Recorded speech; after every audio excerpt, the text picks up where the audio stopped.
Over the weekend, the city of Richmond and Madison County lost an amazing person, man, and a legend in the local sports community. Don Richardson played sports at Madison Central and went to EKU to play baseball for another legendary coach, Turkey Hughes. He played 3 seasons for the Maroons, but after his junior season, he joined the Army. He left EKU with a 22-7 pitching record and would be elected to the EKU Sports Hall of Fame in 2019.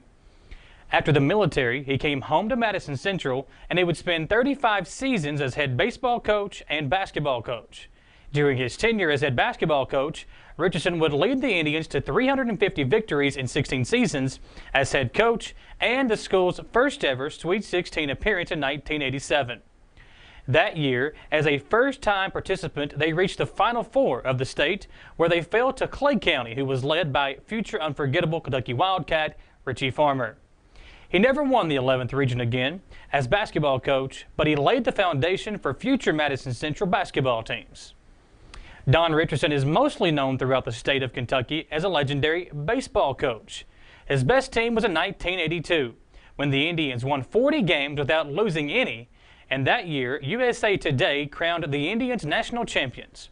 Don Richardson led the Indians to 8 state tournaments and was named Kentucky Baseball Coach of the Year in back-to-back seasons in '82 and '83 and National Baseball Coach of the Year in 1986. Don Richardson passed away on Saturday at the age of 88. And as we mourn the loss of this legendary man, we want to honor him the best way we can by allowing those that knew Coach, played for him, or just have a story to tell to do just that.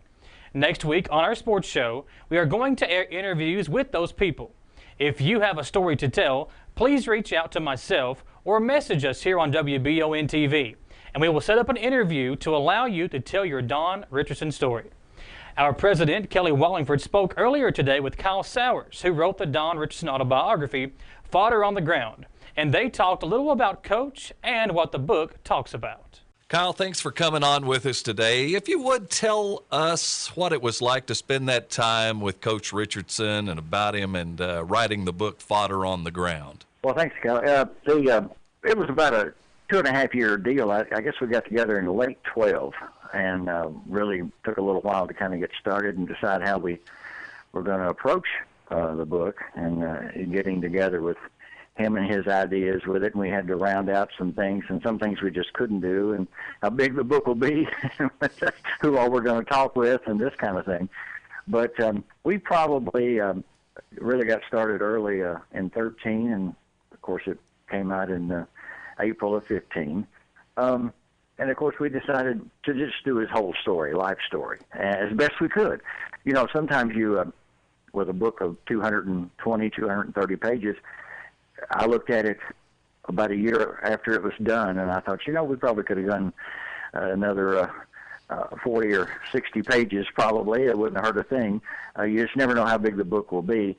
And there's always something maybe you look back and think, oh, I wish I'd have covered this a little more and something might have been left out. But he was pretty intent on covering a lot of, and we both were, covering a lot of his growing up.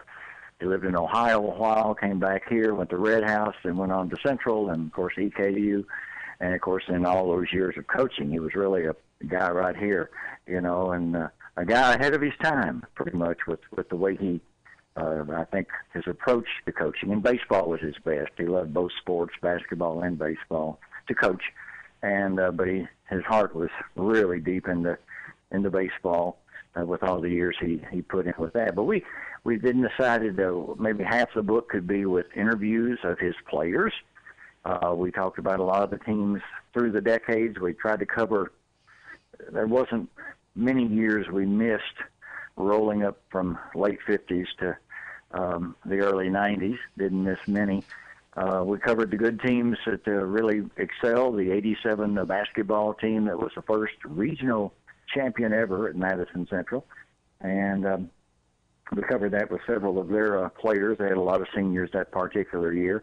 And, of course, the 82 team, what about that? 40-0. Wow. Yeah. And, you know, we had a lot of folks comment on that. We started off the book with the title of the first chapter called Perfect. Because when you're 40-0, that's pretty much a good way to begin the book. And, yeah, and, of course, he dedicated the book to his wife, Anne. and that was huge. She had passed about 2009. Right. And that was one of the things we certainly wanted to do, and have a chapter on her and the home life and on the farm and things like that. Don was a farmer. He loved that, loved being out and about, and so that all kind of went in there together with everything else. So tell me about the title, Fodder on the Ground. He used to say, and we probably could have done a little bit more for explanation on that in the book, to be honest. We could have. But he always felt like, and it does make alludes to it, chapter 3, I think, when it's talking about Red House. He talks about how he thought the teachers did well with helping each and every student. He said, you get on into high school and you'll have algebra and calculus, and that covers a lot of students' interests. People have to take those classes. He said, but a lot of us don't. A lot of us don't make it to those. And he said, I thought the teachers did a great job of keeping the basics down to where we could reach it. Yeah. Like fodder on the ground. He said, Right. A big old giraffe, will come down and get something to eat off the ground or whatever. He said, I thought they did a great job of being able to find us, the students who weren't going to be taking some of those big classes and things like that. In other words, a teacher that can care for each and every student and their ability, and he thought, Right. if you put the fodder on the ground, any old person would be able to pick it up. And he thought the teachers did a good job of that. We thought it was well worth revisiting because Don Richardson was a special man and a storied career here. And again, everyone knows legendary in the coaching history at Madison Central. So how can they grab a copy of this book, Kyle, before we let you go? Well, I have... We had about 1,100 printed, and we've got a couple of hundred still that we have, and they'll trickle out. I was mentioning to you earlier that I sent one the other day to Colorado. Every so often we'll get a call. Usually people just call me on the phone's the best way. I can give you my number, or you have it there, of course. That would be the text or call, and Okay. that'd be the best way. And we will make sure that they. As a matter of fact, there's a guy who used to teach over in Richmond, and I'm going to see tomorrow. He texted me today, and so that's kind of the easiest way. But Well, there's not too many. We've had them yeah. all over the place, some of the restaurants and bookstores, and we Right. can't get into those now. Well, with But- Coach's passing, I But dare say that... I'd say the phone number would be the best way. Yeah, you won't have them long, but we will, at the conclusion here, we will pass that number for you along. And Sure. I certainly appreciate you coming on with us today. Always a pleasure to visit with you. No stranger to the radio audience here in our community. And Kyle, we appreciate you very much, and that experience has to be more special to you than ever right now. But again, thank you for your time, and we will be talking to you again very soon. All righty. Well, thank you very much. Thanks for having me. Patrick O'Neill has been serving Central and Eastern Kentucky since 1995. When someone is accused of something they didn't do, or when a good person makes a mistake, they need the best representation they can find. And that's Patrick O'Neill. Whether it's criminal defense, Social Security, disability, personal injury, workers' compensation, or deeds and wills, when you need legal advice, trust the expertise of Patrick O'Neill. He will get you the money you deserve. His office is located in Jackson, but Patrick practices all over Central and Eastern Kentucky. For more information or for a free consultation, call 606-666-2990. So you guys have shown us a lot of love on Facebook and, of course, our website at WBONTV.com. So we're going to let you in on a little secret, our YouTube channel. It's where all the local stories are posted first for news, and you can even catch the live stream of any of your local high school sports on there as well. Be sure to subscribe, as well as clicking on the little bell for notifications. For when we post a video go live, you'll be the first to know. And don't be afraid to share and like a video. It really helps us out here at the studio to bring you the best in local news. And of course on Facebook, hit the See First button so we come up first when you're scrolling through your timeline. At CT Diesel Performance, they promise not to do anything to your vehicle that they wouldn't do to their own. Chris Thorne and the gang don't just work on diesel vehicles either. They also repair all auto gas vehicles and are fully serviced and ready to take on any job. Nothing is too big or too small for CT Diesel Performance. Located just off Exit 97, CT Diesel can even come get your car if you have a problem while driving down I-75. CT Diesel Performance in Richmond and at ctdiesel.us. Who makes the best meal in Richmond? Nuevo Vallarta. Friendly service, a place that's good for kids and good for groups. Head to Nuevo Vallarta on Big Hill Avenue in Richmond. Nuevo Vallarta is known for warm hospitality, great prices, great food, and the best margaritas and fajitas in town. Doesn't a huge 32-ounce ice-cold beer sound great? Start with an appetizer, order a la carte, or choose from their huge menu of Mexican favorites for grown-ups and kids. Nuevo Vallarta on Big Hill Avenue in Richmond. We are here with John Clark, the head coach at Madison Southern, and coach, it's a weird time right now for everybody trying to just be at home with the family and having to deal with the quarantine. Just talk about how you and the family are spending your time and how it is being a football coach, not being able to do football things right now. Sure. It's funny. It's like you're a coach, you've got a team, but you're without your team. So it's definitely experiencing something I've never done before. We're good. Everybody's healthy. I'm not an idle person, so neither is my wife.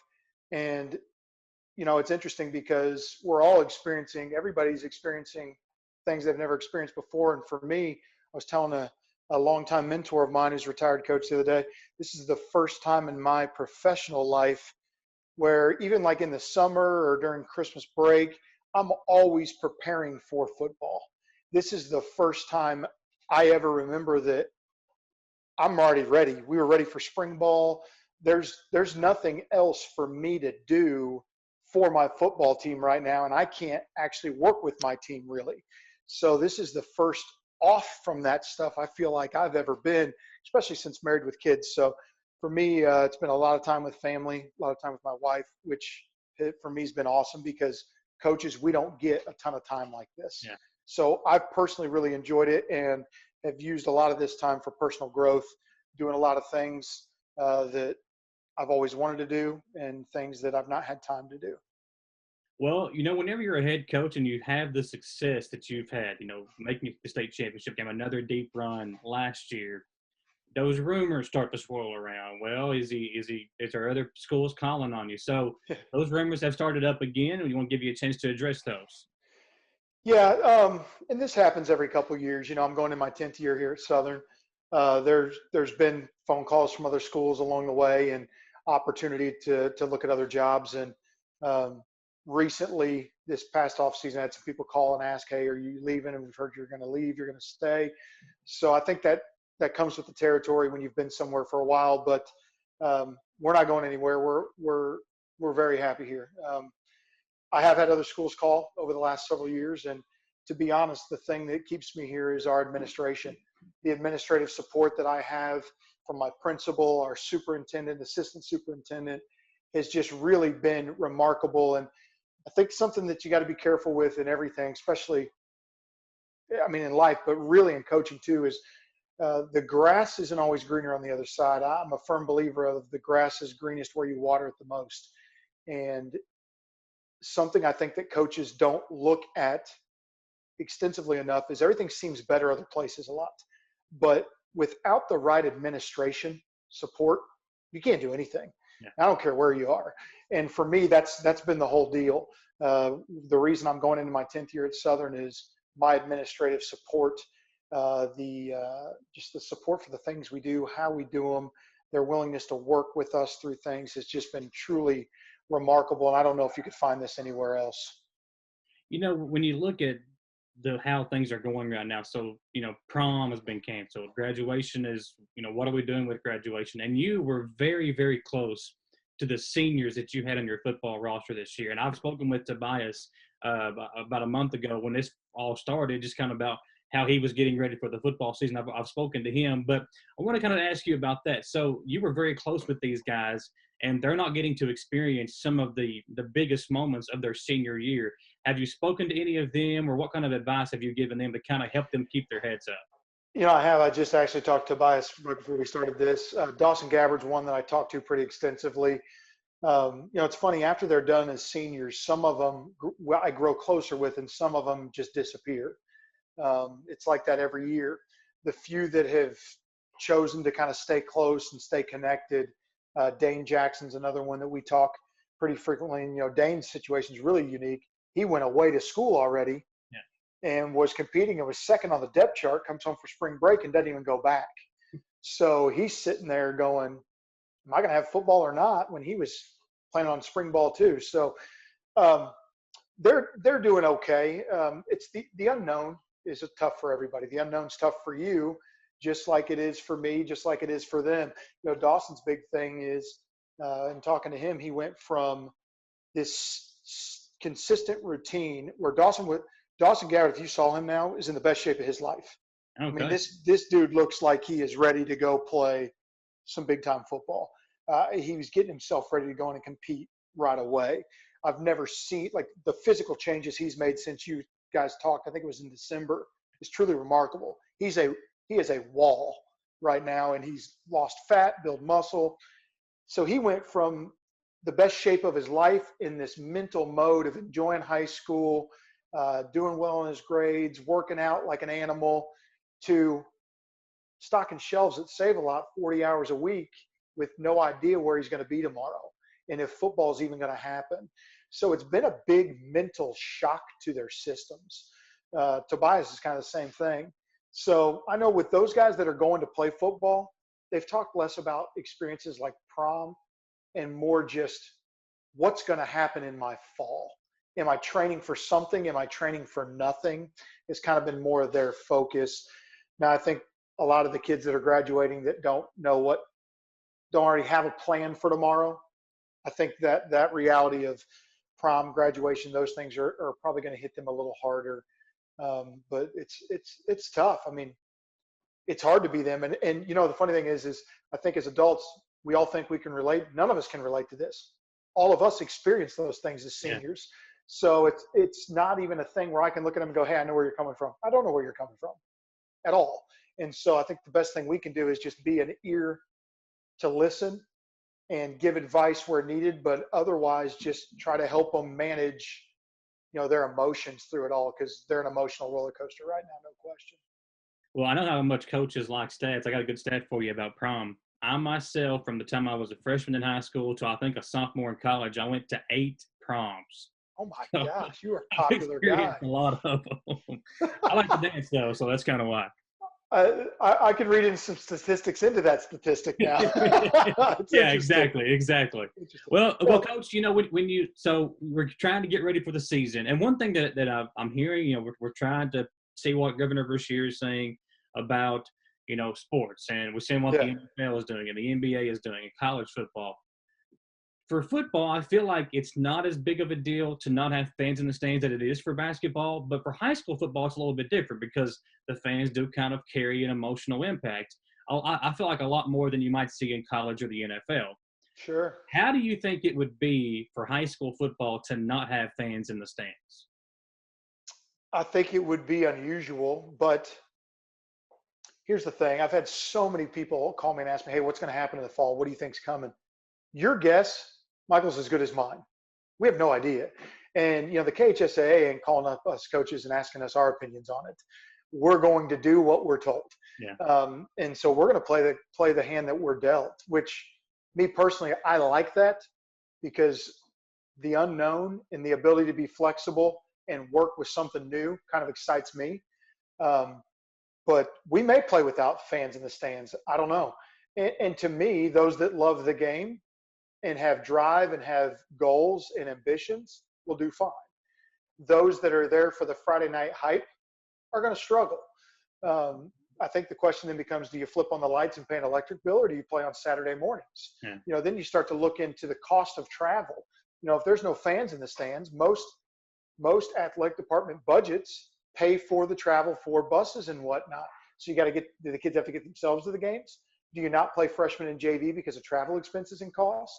Then you get into, there's so many things that play into that. I was talking to my son, who's going to be a sophomore on our team, and the kids have opinions on this, and he had a really good thought, I thought.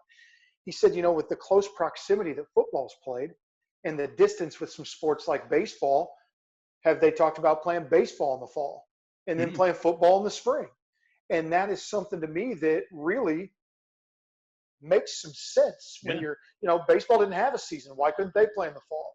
Football flip and play in the spring. And because I think it's going to be hard for everybody to just give a thumbs up to football without some sort of treatment or vaccine. Personally, I think that'll be tough because everybody's in everybody's face, spitting on each other, sweating on each other the whole game anyway.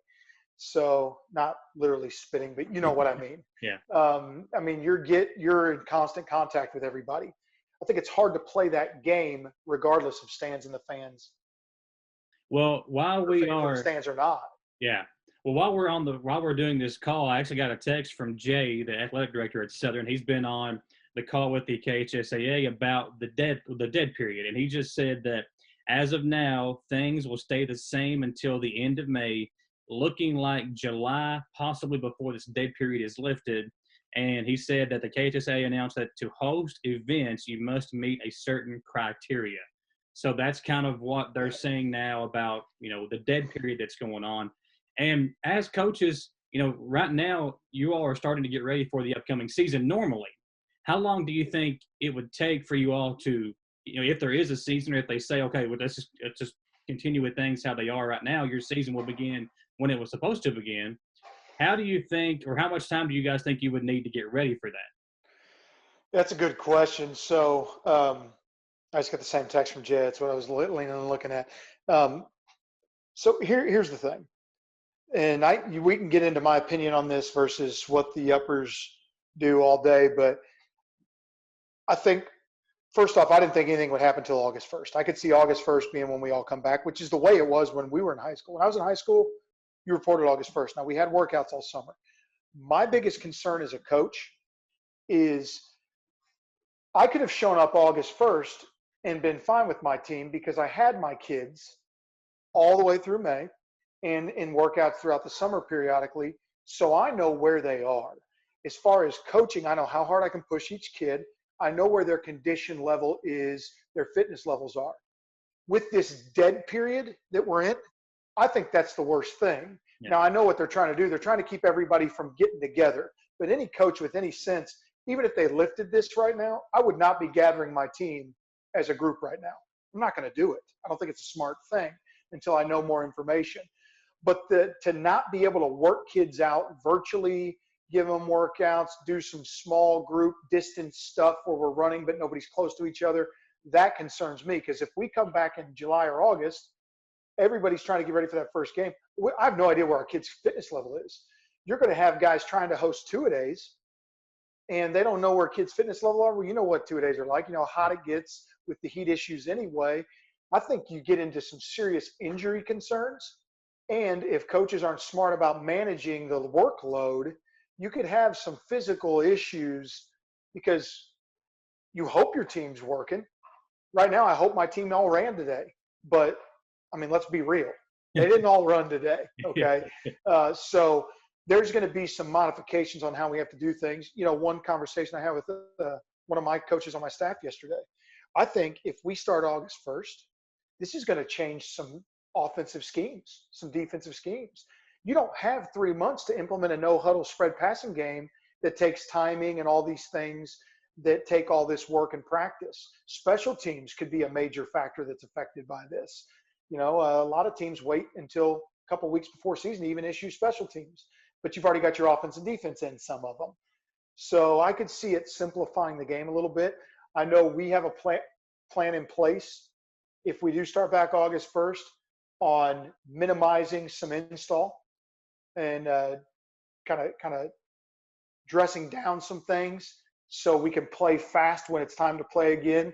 Some ideas about how we'll condition are different, what the most important things kids can do over the summer.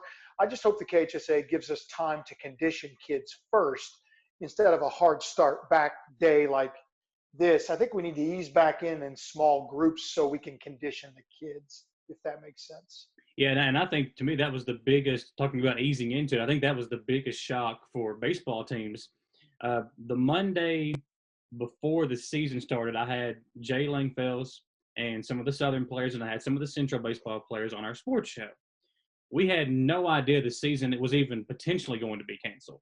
They were talking about the first game. They were getting ready for it. They were all excited.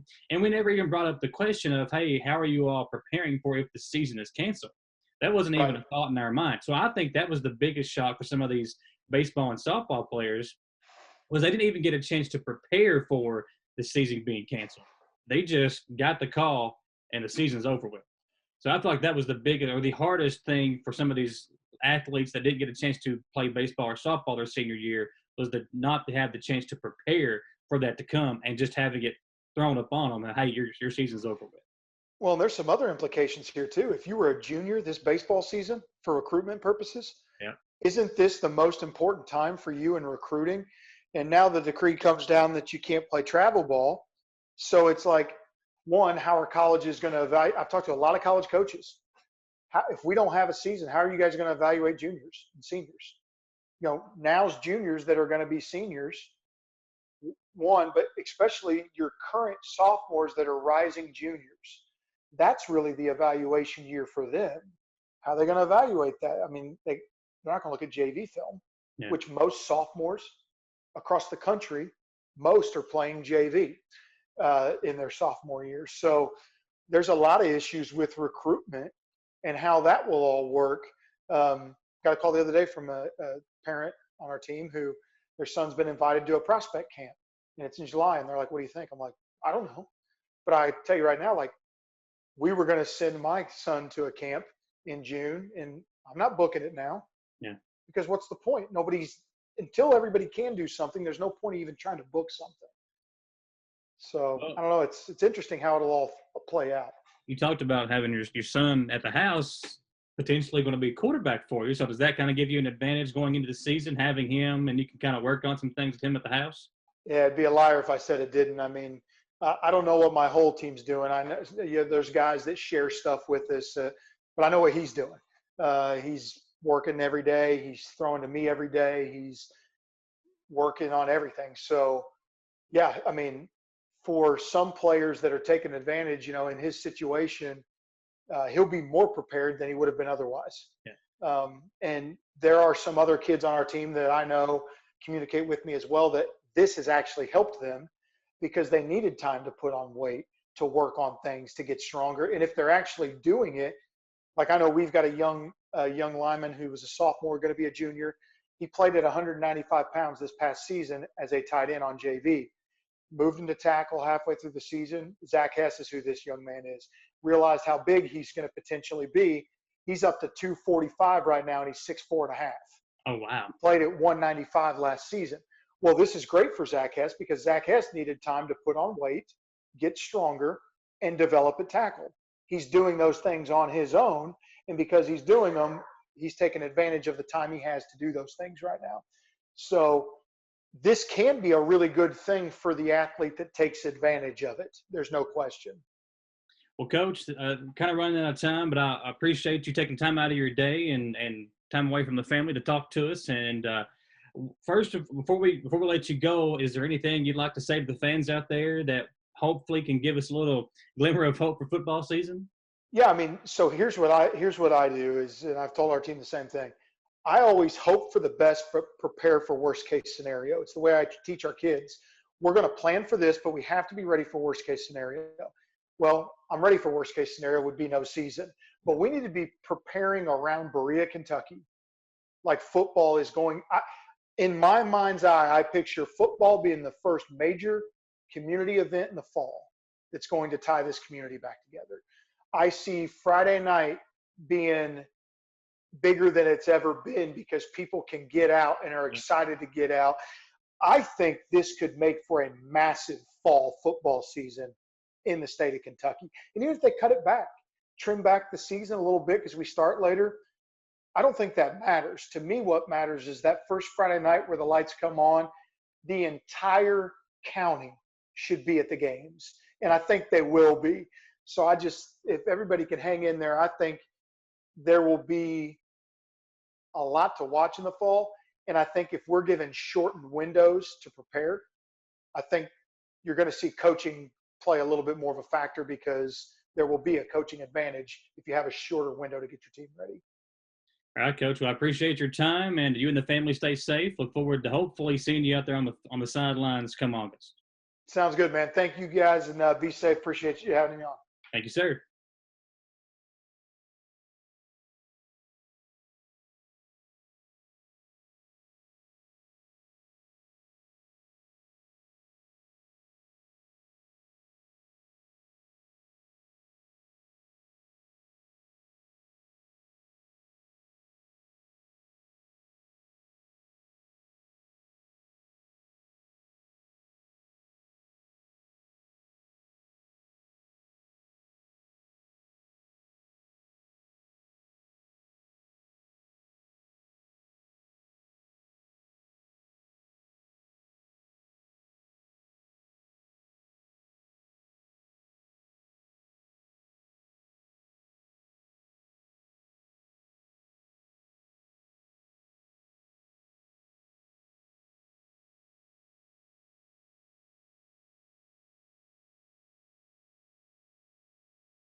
Patrick O'Neill has been serving Central and Eastern Kentucky since 1995. When someone is accused of something they didn't do, or when a good person makes a mistake, they need the best representation they can find. And that's Patrick O'Neill. Whether it's criminal defense, Social Security, disability, personal injury, workers' compensation, or deeds and wills, when you need legal advice, trust the expertise of Patrick O'Neill. He will get you the money you deserve. His office is located in Jackson, but Patrick practices all over Central and Eastern Kentucky. For more information or for a free consultation, call 606-666-2990.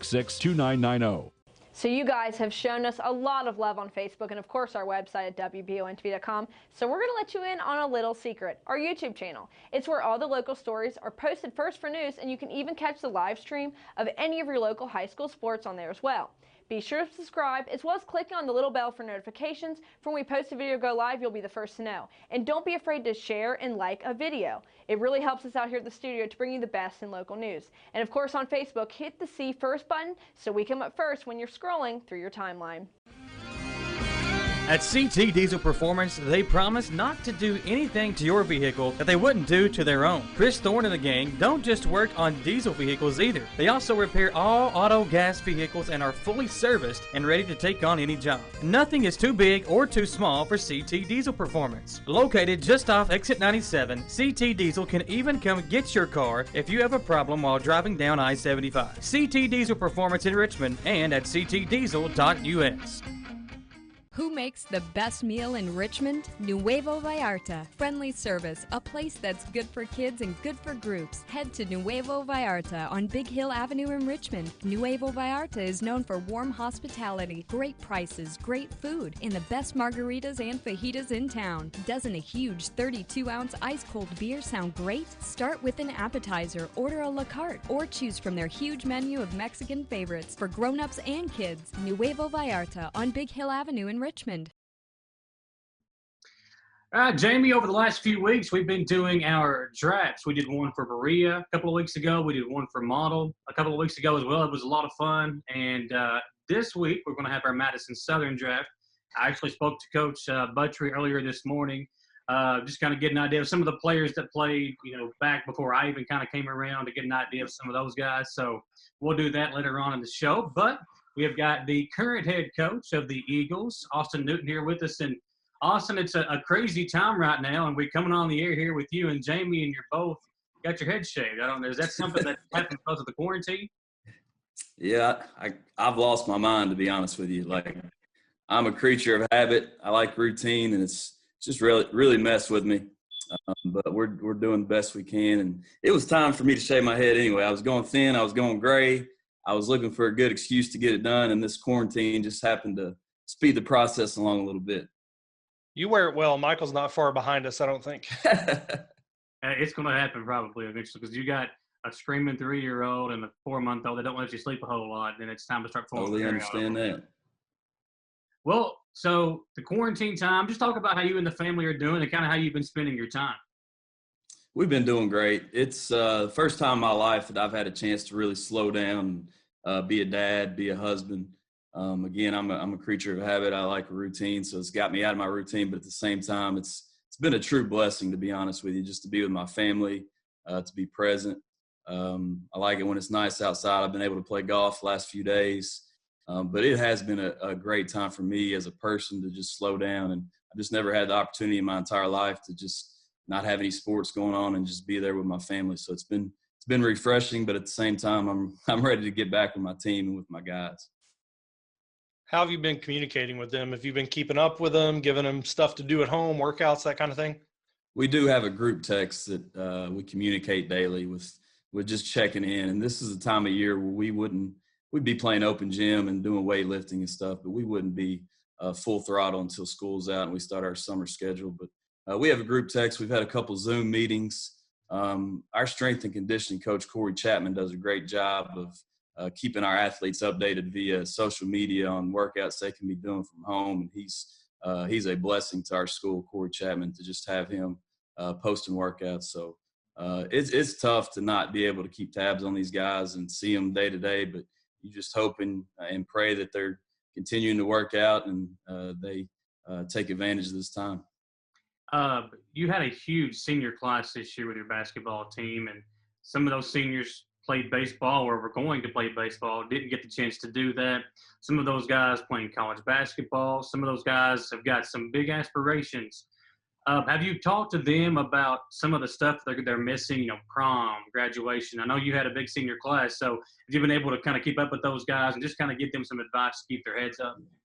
Yeah, I have kept up with them. I talk to them daily, and I don't have great advice. I mean, my heart truly hurts for those guys. Like, it's just – and I've said it all along, if there's a senior class that can handle something like this, it's their senior class, because they've been together for so long. They're so close. Even just the whole student body, the whole senior class at Madison Southern was something very special that I've never been a part of. Just from the student sections to the pep rallies to the school spirit, they were just all in for our school. They loved coming to school. Like, I couldn't say that as a senior. If my senior year got canceled, I'd be like, all right, let's go. Like, these kids, they truly miss coming to school. And I think it's a credit to our teachers and to our staff and principal, and that these kids genuinely, they love coming to school at Southern. And my heart goes out to them. And I wish I had the right things to say to them and advice to them, but they're a resilient group, and they're going to handle it as best as they can. Well, let's assume they can go back to school and things are normal-ish this fall. You get to get in the gym. You have a big group of seniors. How do you not start over, because you had some good young talent too, but how do you move forward after losing so much leadership? Right. It's going to be very tough. This was going to be a very important spring and summer for us, just because we lose 11 seniors. With that being said, we had a lot of younger guys that didn't get any varsity experience just because we had so many good older players. Our freshman team went 15-3. They won 13 games in a row. They made the 11th regional championship. We have some very talented freshmen that just didn't get the opportunity that probably they deserved. So we feel great about the young guys we got in our program. The problem is they just didn't get a lot of experience last year at the varsity level. So that's why this spring and summer we're going to be so important, but we'll just have to do the best we can. Talk about some of your guys that you will have coming back. You got Nate Turner, Walter Smith. I know I've seen a lot about the Hudson twins that you have on your team. But how are you kind of planning to work around those guys that you did give playing time to last year? And Jaden Adams was a guy that I was impressed with too in limited minutes. Talk about some of those guys that you do have coming back. Yeah, so Nate Turner, to me, is going to be one of the best players in the region for the next couple of years. He's very skilled. He gained a lot of experience, and he's another guy that if Trent Mobberly doesn't go down this year, I don't know how much time he would have gotten. So I'm glad that he got the experience that he did. He's going to be a very good player. Obviously, we got Walt coming back. Jaden Adams is another very skilled guard that just he played a lot early in the year and just didn't get as many minutes as he probably deserved at the end of the year. But he's going to be a big-time scorer for us in his senior season. I got a kid named Blake Simpson. Again, is a long, athletic wing. That'll be a junior. That's a very good basketball player. We got a kid named Jay Rose that's a freshman that's coming up. To me, he's one of the most skilled players that has come through Madison Southern in a long time as far as basketball skill set. Now he's got a long way to go as far as his mental approach and all that, but he's going to be a very good basketball player. Brett Ursulin's a freshman. He's 6'5", he's 295, he's huge. This was going to be a very important summer for Brett to improve his body. I know he's doing it on his own, but he's a load down inside. He's tough to guard. And Jay Rose and Brett were two of the main ingredients to that freshman team being so good. And then the Hudson twins, they'll be sophomores as well, just two little bulldogs that are twins that get after you, that compete. I'm really excited about the guys that we do have coming back, and I think a lot of people don't understand how much talent we actually have at the younger levels just because they didn't get to showcase it this season. So what does it look like game plan wise? I feel like a lot of shots from deep last year. You penetrate and kick. Did you build that around the skill set? Is that your philosophy that you're working guys into? How do you build around the guys you have with what you want to do? Yeah, that's a great question. So the last 2 years that I've been the coach, we've shot a lot of threes, and it goes back to my experience as a player and a coach, playing for Travis Ford, coaching for Jeff Neubauer. That was kind of their style. Now, I'm not stubborn enough to not adjust to my personnel. So if I got Brett Ursulin inside and a skilled guy like Nate Turner who can step out and shoot, I'm not afraid to throw the ball inside. I mean, I still love to shoot threes. I think if you can get open, standstill threes, we practice them enough that we're going to make them. I think we finished 18th in the state in threes made. So we have very good shooters, but at the same time, if our personnel calls for us to get the ball inside, then that's what we'll do if it gives us a chance to win. Are you a little bit relieved right now? Because about 3 or 4 months ago, you and I had made the conversation about maybe trying to start up some pickup ball at Southern.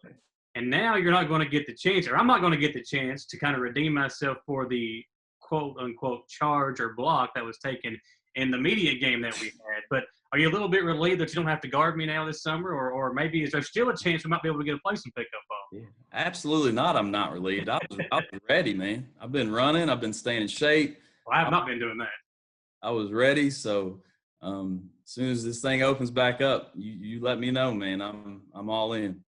All right. I know we've been talking about it too. And I feel like this time right now that everybody is in, it's been hard to, and you talked about your routine. I mean, everybody's routine has changed. I mean, we're not working from the office anymore. It's just a weird time. But you talked about this summer. Have you got an idea, or I know the KHSAA just put an extension on the dead period. What does it look like as far as your team? How long do you think you would need to kind of get ready for the season if they say, okay, guys, you can just start playing now? If it's 2 weeks, 3 weeks before, do you have an idea as to how long you all think you would need to get ready for the season? Yeah, it's hard for me to say as far as like how long we'll need. I mean, a lot of my guys, like even in our freshman JV programs, we run some of the same stuff we run at the varsity. So they're going to have a remembrance of the things that we've done. In the summertime, we don't spend a lot of time, putting in offense, defense. It's basically just getting out there and working on your game, getting some practices in, playing some competition. So, I mean, if they gave us a week and said you could play the following week, we'd be ready to roll. Now, we wouldn't be clicking on all cylinders like we would if we had time to prepare, but everybody's going to be in the same situation. So if they gave us 2 days, I just want to get back out there with my guys, with our team, and I think everybody feels the same way. Well, Coach Turley stepped down earlier last week, obviously a tough situation. This Southern girls team, I mean, they have been on the come up for quite some time. But I know you and him had kind of created a pretty good relationship. So just talk about him. And I know it's a tough decision for him to have to leave, but it was a family thing that he's going to be back in Florida now. So just talk about your relationship with him and the decision for him to move. Yeah, so Coach Turley I've known for a very long time. He was actually a graduate assistant at EKU when I was a player. So I've known him for 20-plus years. Had lost touch with him. And then when he came back and took the job here at Southern, we just clicked right away. He's great to work with. He's a tremendous coach. He's a great basketball mind. Most importantly, he's a great friend. We're going to miss him, but he's doing what's best for his family at this time. And he's left the girls program in better shape. And that's all you can ask as a coach is when you take over to leave it in great shape, and they have a chance to be very good next year. So whoever the new coach is going to have a great team and have a great chance to win the 11th. Well, one thing that we didn't get a chance to talk about since all this stuff happened, I know you were a big advocate for the seeding, and I know you and I have talked about that several times, but have you all talked about it with the other schools about possibly next year, maybe possibly going into a seeding format? It's a discussion that we have with the other schools every year, and I don't think that anything will ever change as far as with the schools that vote on it. My hope is that the KHSAA will step in at some point and say, hey, it makes sense for all 64 districts in the state to seed. I mean, right now, 61 out of 64 districts seed, 3 do a blind draw. So we're one of those 3. I understand that we have to get to the point that it doesn't matter if it's a blind draw, if it's a seed, that we need to be good and we need to win. I understand that. But at the same time, the way the 11th region was this year was way down. Yeah. And I honestly believe if we could have made it to the regional tournament the way we were playing, we won our last 4, and the game before that we had taken Clark County to double overtime at their place in a brand new gym. I felt very good about my team. I felt like we could have made a run at it. And now we need to get out of the district. But if it's set up as a seed, then we probably don't play Madison Central the first round. We probably get a chance to go into the regional tournament. But again, that's the way it's been here in the 44th for a very long time. I don't think it'll ever change within our district. I would hope at some point somebody at that level, at the KHSAA level, would say this, it makes sense that if 61 out of 64 districts are doing it, it just makes sense. Well, Jamie, I know that you and I are excited for basketball season to get back going again. And, Coach, I know you're a big sports fan, EKU, Kentucky. You watch a lot of sports, NBA possibly as well. How do you feel about this no sports right now? And how do you feel about the possibility of maybe playing these games with no fans in the stands? Yeah, so no sports is literally driving me crazy. I mean, I was playing golf yesterday, and I always love to play golf and then come home and watch the Golf Channel and see what I could and just see what's going on. And just the thought of coming home and there's nothing on. I mean, it's just strange, to be honest with you. So if they want to bring it back with no fans, I would be the biggest advocate. Let's bring it back and let's see what happens. But it's driving me crazy.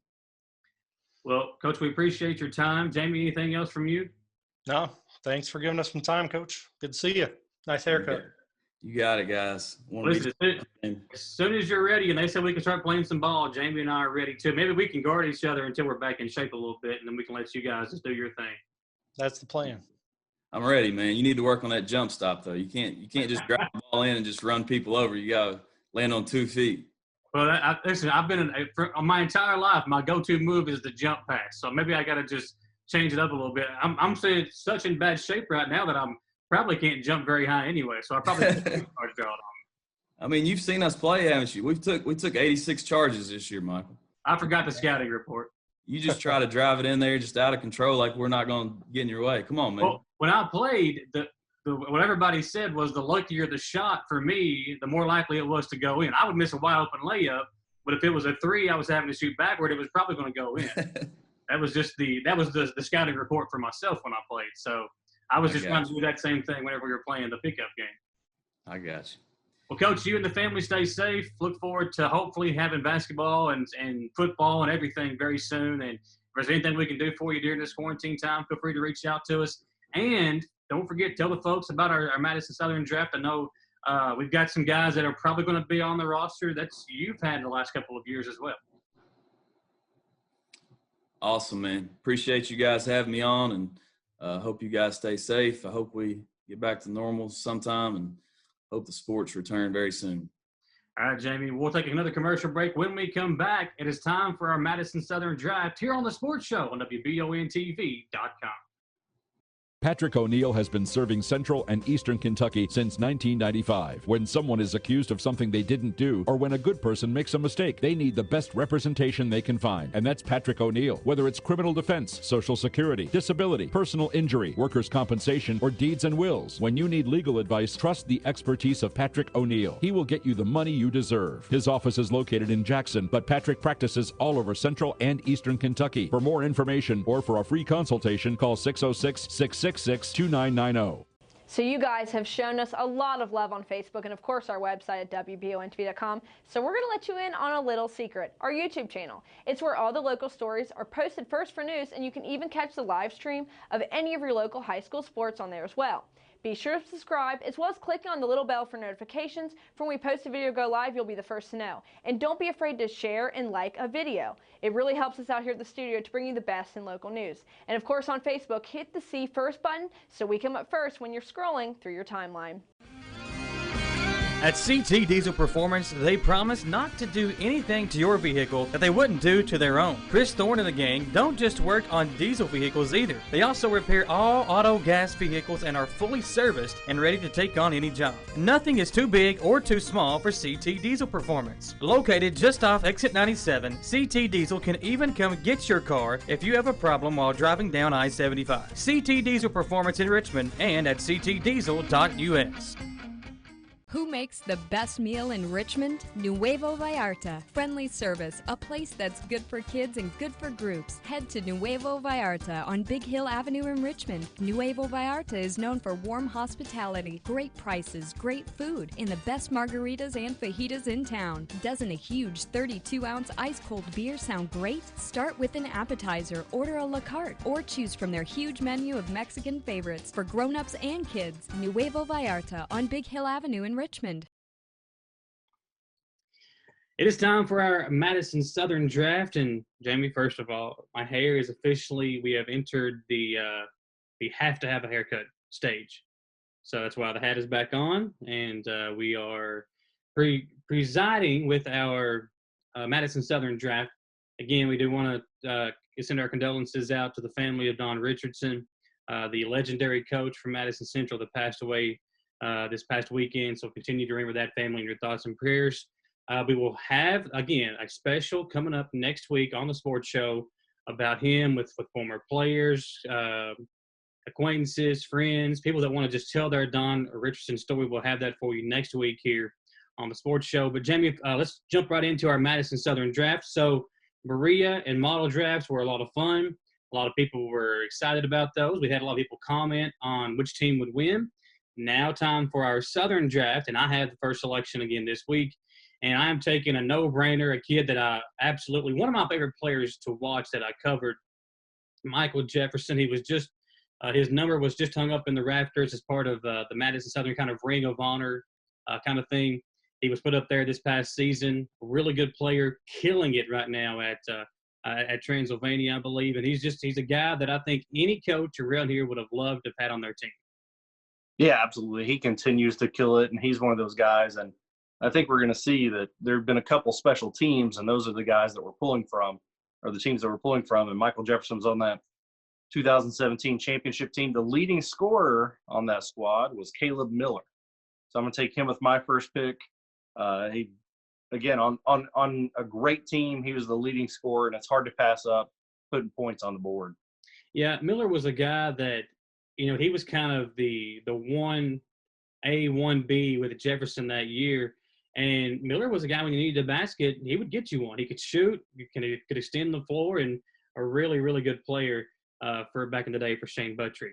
My next selection, a kid you and I saw a lot this past year. He's going to be playing basketball at Asbury. Chad Fugit, another guy that could flat fill it up. He can score. He can dribble the basketball, really good shooter, and a guy that never got rattled. You never saw him show much emotion. So Chad Fugit is my next pick for my team to go along with Michael Jefferson, a guy that can do it all. Give me a guy that can score on the wing, Chad Fugit. Yeah, we talked about it often during the broadcast, and he would have 20 points, and we would be like, we don't remember him shooting five times. Like, it was always so sneaky and such a good shooter. I'm going to go with shooting for my second pick as well. I'm going to go with Aaron Ponder, a guy that I actually covered in college when he played at Berea College. He's just one of those guys that you mentioned can do it all. Terrific shooter from outside. If he gets hot, you're done. But also finished so well around the basket, was really creative, one of the smartest basketball players I've seen. The current assistant on Madison Southern staff. And I think he'd be a glue guy. Whatever we needed him to do, he can do it. Well, I played against him in that media game for the Habitat Restore when we had that fundraiser for them. And his length was, I think, the most impressive thing to me. He was had those long arms. And again, you mentioned how good he could shoot, and kind of a sneaky athlete. Aaron Ponder is your next pick. I'm going to go with Griffin Gabbard down low, a guy that played with Kidwell and Burns, a guy that could play underneath, kind of a grinder, a guy that could just get rebounds, finish underneath in the paint. Griffin Gabbard to be my post player along with Jefferson and Chad Fugate is my next selection. All right, very good. So I'm going to go with a guy that, I guess we could do him in a couple different drafts, but he transferred from Central to Southern his senior year. That's Briar Rose, also on that 2017 team. He averaged 11 and 6 on a team that was stacked with really good players, made a big impact transferring over. So Central folks may want to claim him, but I'm going to take him in this draft. Well, if Madison Southern doesn't have Briar Rose in 2017, I highly doubt that they win that district championship and end that long streak for Central, because with Rose on the team, he provided a kind of a sense of physicality, and he brought that swagger with him that Madison Central teams have always had. He provided that with that team that had Jefferson and Miller, who we've already had on our team. So a big addition there for you with Briar Rose. Next, a kid that, man, I would have loved to have seen him play basketball this past year. Tore his ACL in the offseason, and I have become friends, if you will. I've become really close with Trent Moberly. He is going to be my next selection, a guy that can play inside, play outside, a good athlete. He got in such good shape going into his senior year, only to not be able to play. And I think just because of the ties I have with him and the kind of player he is, again, who can play multiple positions, play inside, play outside, I'm going to go with Trent Moberly as my next pick. It's a good pick. Yeah, as far as size goes and being able to do multiple things on the court, it was pretty heartbreaking to see him not be able to play his senior year and see what he and Chad Fugate could do together. But you're going to give him the chance to do that. I'm going to go with another guard. I'm going to take Chris Roberts. That's a guy who maybe volume scorer is the right term there. Like if he got on for a game, he had several games that were over 25 points. He was a good rebounder for a guard. Kind of like Aaron Ponder, just a smart basketball player that when he got on, you're going to have a hard time stopping him. Yeah, Roberts was a guy who could score a lot. You said he had multiple games of over 25 points. I talked to Shane Buttrey about him, and he was just impressed with how big of a competitor he was as well. For my last selection, a guy that, again, could play. I like having those guys that can play multiple positions, can play inside, can play outside, and a guy that I like to cover. He averaged more points his junior year than he did his senior season, but Stacey Burns, and I love the name too, by the way, Stacey Burns, when he got hot, he was a dangerous player. I remember doing games on the radio before we had WBON where Burns could put up, 15, 20 points and not even blink an eye. So to finish out my roster, I'm going with Stacey Burns, a kid that I covered at Madison Southern, and a kid I think will fit my team well. He could play the 3 position. If I need to go small, he can play the 4. And that's where I'm going out to round out my lineup. Yeah, I think I need, not that my guys aren't athletic, but I'm going to go get an athlete, defender, somebody that can score when I need them to. Stacey Burns' teammate, Tanner Kidwell. Going to put him on my team alongside Caleb Miller, Aaron Ponder, Chris Roberts, and Briar Rose. I feel like all my players can score. We're going to defend, and just a really smart basketball team. So many good players that come through Southern. It really has been, and especially you guys think of the guys that we haven't mentioned. Sean Short was a guy that was a fire-breathing dragon. That kid, he played with so much emotion. Trey McCreath was a guy that I like to cover.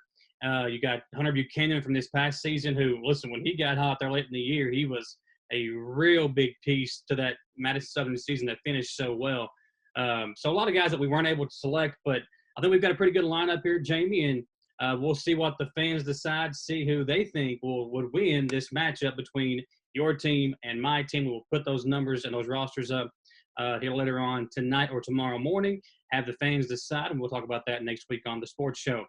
Again, for next week, we will have a memorial kind of ceremony, a show honoring Don Richardson, the legendary coach from Madison Central. We want to say thank you to the fans that will take part in that. If you know somebody that would love to come on and talk about Coach Don, feel free to message us here on WBON or reach out to Jamie or myself. I would love to have you all come on, tell stories, talk about how he impacted your life, whatever you would like to do. Feel free to do that with us next week on the Sports Show. We will be recording those going throughout this week and replay them next week on our show.